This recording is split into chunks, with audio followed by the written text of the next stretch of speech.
What one sentence suddenly broke your defenses? My father's words gave me an eating disorder, causing me to lose over 40 pounds. When I was in middle school, I was chubby, while my sister was very slim. I had a big appetite and would often eat 2 full bowls of rice at meals. Back then, I weighed about 120 pounds, but I was also tall, around 5 feet 4 inches. My mom was worried and tried various ways to help me lose weight, like limiting me to 1 bowl of rice and taking me out for runs after dinner. But nothing seemed to work. I just couldn't lose weight. My grandma, who had struggled with hunger in her youth, didn't care if I was fat. She just wanted to make sure I was well fed and healthy. Whenever my mom wasn't looking, my grandma would sneak me extra food, even giving me money to buy snacks. So, despite my mom's efforts, I remained at 120 pounds. One year, my dad returned home after a long time working away. My sister and I were thrilled to see him and spent the whole morning cooking a big meal, including his favorite dishes, fried fish and stir-fried intestines. During dinner, when my mom went to get more food, my grandma secretly scooped her rice into my bowl, just like she always did. My dad noticed, and instead of going along with it, he took my bowl away and said to my mom, "Look, this is why our daughter is so fat, because your mom keeps feeding her." My grandma looked like a child caught doing something wrong.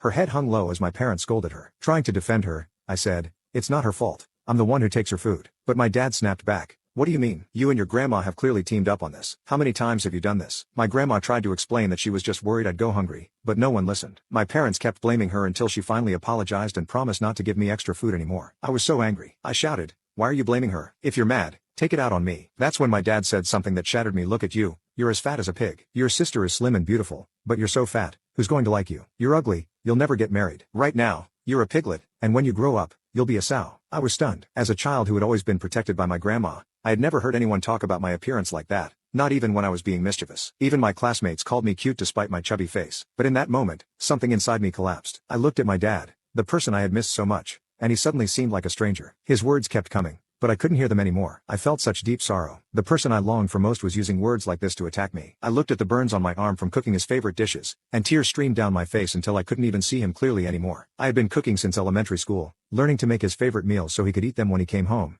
And this was the simple wish of 2 little girls. My fried fish and stir-fried intestines were the best in the family, even better than my mom's. "Dad, do you know how much I missed you? Do you know how many times I burned myself practicing these dishes?" After that dinner, I lost 20 pounds in a month. When I reached 100 pounds, my mom was so happy she called my dad. But I didn't realize I had developed an eating disorder, and neither did my mom or dad. It wasn't until one day when the smell of meat made me vomit that I began to understand something was wrong. I would eat my usual 1 bowl of rice, then quietly throw it all up afterward. I stopped eating dairy and fruit and continued to lose weight, 30 pounds, 40 pounds. I became a skeleton. In middle school, we had a fitness test that required running, but I couldn't even run 200 meters. I couldn't walk up a hill without gasping for breath. My body was falling apart. During a physical exam, I had dropped to 76 pounds, and my mom started to get scared. She noticed that I always went to the bathroom after meals and discovered that I was throwing up everything I ate. She began watching me closely, just like she used to watch to make sure I didn't overeat. But it didn't help. I couldn't gain weight. One day, she forced me to eat an apple, but I refused. She insisted, and when I still wouldn't eat, she got angry. I threw the apple on the ground and cried, "I won't eat. I won't eat." Dad said, "I'm a pig. I'm a pig. I can't get fat again. I'm too fat." She cried too, but I felt nothing inside. Then my grandma came over, tears streaming down her face, and gently held me. She said,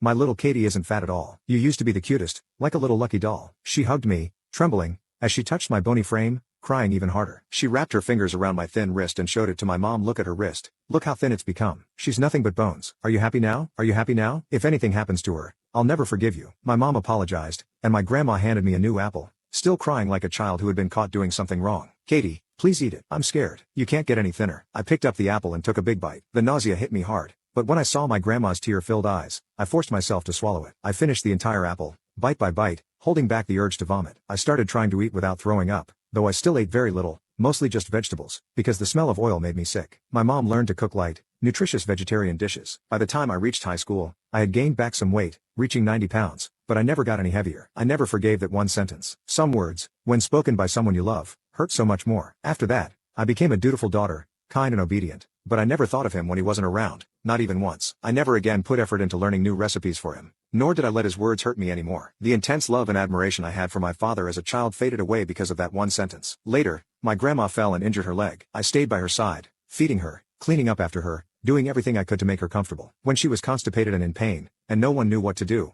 I went to the pharmacy, bought a laxative, and used my hands to help her relieve herself. Despite her protests, my family was shocked. None of my siblings were willing to do even the simplest tasks, but I did everything without hesitation. They all said I was considerate and filial, but they didn't understand how she had once taken care of me. I loved her just as she had loved me. I was always her little Katie, and I promised to stay by her side forever. On November 18, 2023, At 5:40 a.m., I lost the person who loved me most in this world. My grandma passed away peacefully in her sleep. The funeral director said he hadn't seen such a peaceful passing in a long time. The elders called it a good death, saying she had lived a full life and was now resting in another world. They also said that we shouldn't cry at her funeral, as it might make her uneasy. So, I stood at a distance, crying quietly. She looked so peaceful, as if she were just sleeping, with a faint pink glow on her cheeks. It really seemed like if I called her, she would wake up, smile at me, and reach out to touch my head. But she would never again leave me a big bowl of my favorite fruit, make sesame candy for me, or hold me when I was upset. She wouldn't chase me in the winter, scolding me for not wearing enough clothes, or secretly give me pocket money and snacks. The person who used to fan me all night during the summer is never coming back. They said girls shouldn't burn paper offerings or keep vigil, but they let me do it. For the first time, I burned paper for her and kept watch through the night. The elders worried I'd be scared,